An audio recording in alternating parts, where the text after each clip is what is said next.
ಹೊಳೆನರಸೀಪುರ ಪಟ್ಟಣದ ಪುರಸಭೆ ವ್ಯಾಪ್ತಿಯ ಸೂರನಹಳ್ಳಿ ಸಮೀಪ ಬುದ್ಧಿಮಾತು ಹೇಳಿದ ವ್ಯಕ್ತಿಯ ಮೇಲೆ ಆಕ್ರೋಶಗೊಂಡ ಕಾರಿನ ಚಾಲಕ ಕಾರಿನಿಂದ ಡೆಡ್ಲಿ ಅಟ್ಯಾಕ್ ನಡೆಸಿದ ಪರಿಣಾಮ ಮನು ಎಂಬ ಯುವಕ ಸ್ಥಳದಲ್ಲೇ ಸಾವನ್ನಪ್ಪಿದ್ದು 3 ತೀವ್ರವಾಗಿ ಗಾಯಗೊಂಡ ಘಟನೆ ಸೋಮವಾರ ರಾತ್ರಿ 11:45 ಸುಮಾರಿನಲ್ಲಿ ನಡೆದಿದೆ.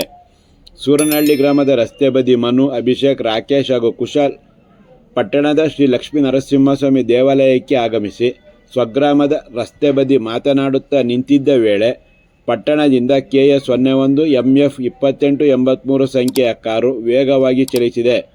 ಅದನ್ನು ಕಂಡ ಮನು ಮತ್ತು ಗೆಳೆಯರು ನಿಧಾನವಾಗಿ ಚಲಿಸುವಂತೆ ಬುದ್ಧಿಮಾತು ಹೇಳಿದ್ದಾರೆ. ಆದರೆ ಕಾರಿನ ಚಾಲಕ ಬುದ್ಧಿವಾದವನ್ನು ತಪ್ಪಾಗಿ ಅರ್ಥೈಸಿಕೊಂಡು ಮುಂದಕ್ಕೆ ಚಲಿಸುತ್ತಿದ್ದ ಕಾರನ್ನು ತಿರುಗಿಸಿಕೊಂಡು ವೇಗವಾಗಿ ಬಂದು ರಸ್ತೆ ಬದಿ ನಿಂತಿದ್ದ 4 ಮೇಲೆ ನುಗ್ಗಿಸಿದ್ದಾನೆ.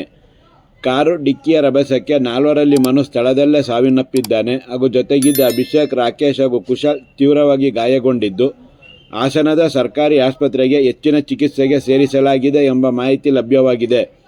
ಪೊಲೀಸರು ಸ್ಥಳಕ್ಕೆ ಭೇಟಿ ನೀಡಿ ಪರಿಶೀಲನೆ ನಡೆಸಿ ಅಪಘಾತ ಮಾಡಿದ ಕಾರನ್ನು ವಶಕ್ಕೆ ಪಡೆದಿದ್ದಾರೆ ಮತ್ತು ತಲೆಮರೆಸಿಕೊಂಡಿರುವ ಕಾರು ಚಾಲಕನ ಪತ್ತೆಗಾಗಿ ಪೊಲೀಸರು ಕ್ರಮ ಕೈಗೊಂಡಿದ್ದಾರೆ.